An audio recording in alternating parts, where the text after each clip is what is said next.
पढ़ा लिखा, व्यापार करने लगा। लेकिन दूसरा बेटा था जन्मांत।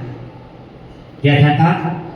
जन्मांत का मतलब क्या है? जब जन्म हुआ उसे 6 माह बाद अंधा हो जाना कि 8 माह बाद? आरती बहन, जन्मांत क्या कहलाता है? जैसे किसी बेटा का जन्म हुआ उसे 6 माह बाद अंधा होना कि 1 वर्ष बाद अंधा होना?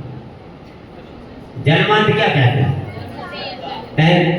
जन्म से अंधा। तो एक जन्मांत था, एक अच्छा था।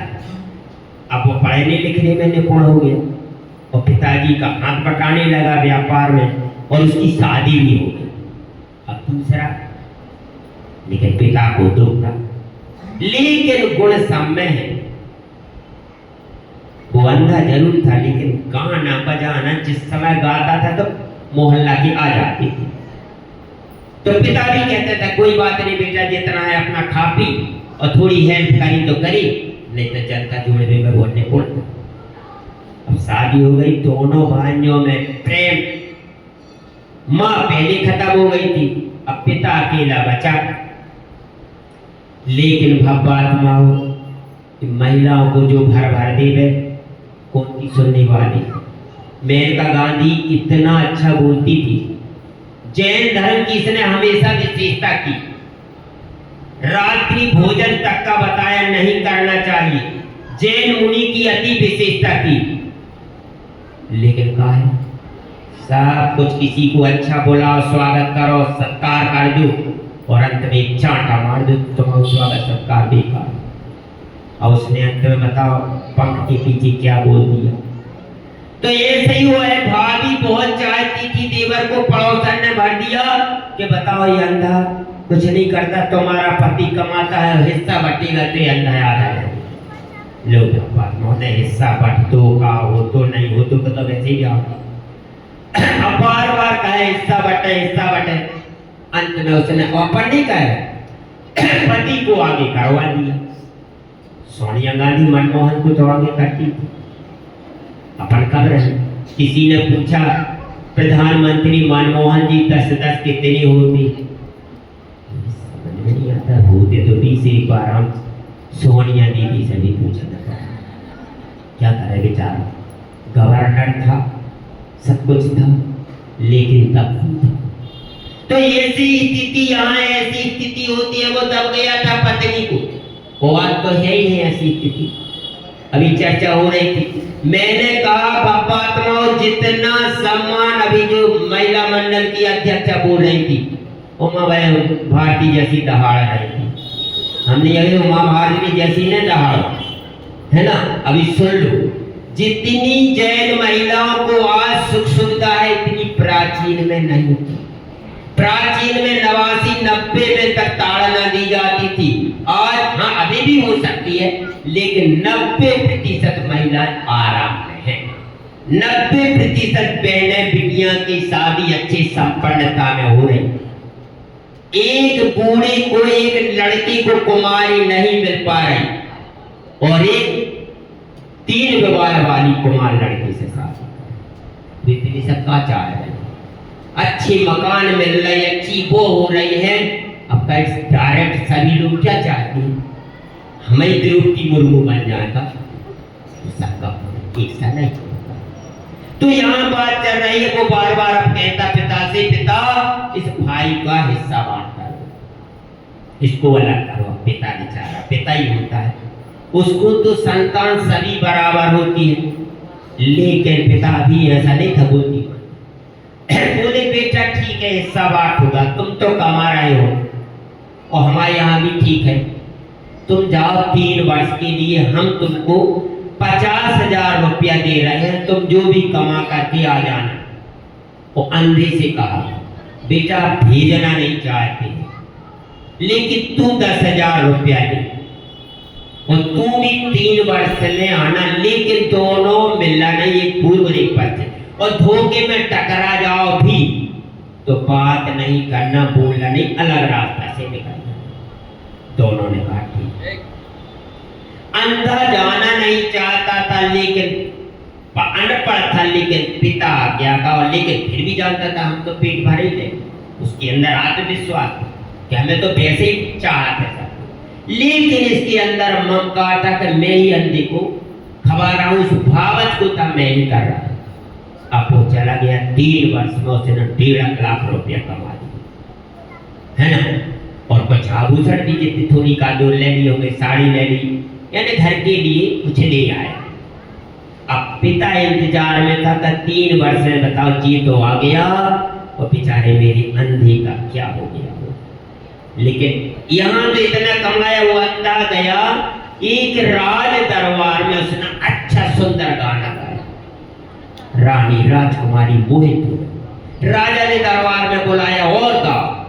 राजा अति प्रसन्न, सम्मान करने वाला था, तो राजा ने पूछ दिया, बेटा तुम में और कोई गुण है क्या गाने के अलावा? बोले महाराज पूछने की तो समय घोड़ा घोड़ी की कीमत ज्यादा हो।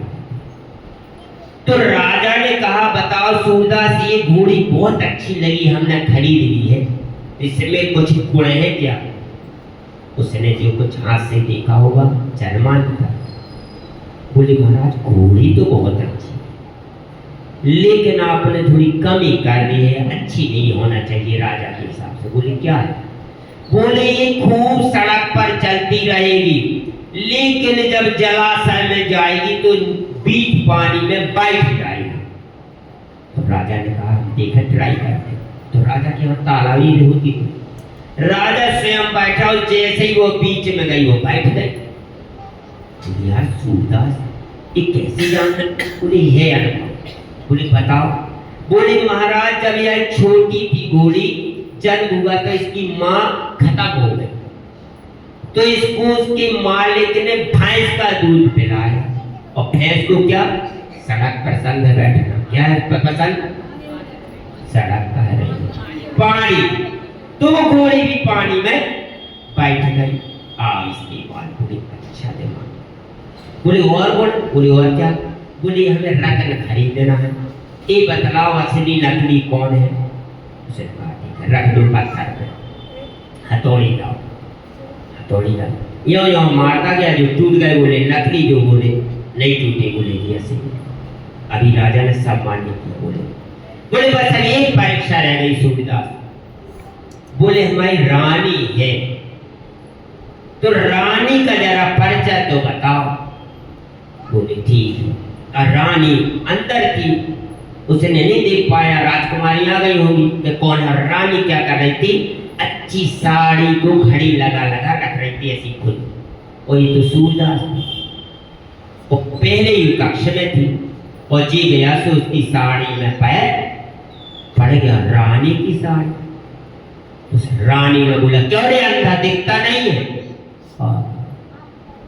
भाषा से समझ गया, लेकिन बोले रानी का तो बड़ा विचित्र स्वभाव।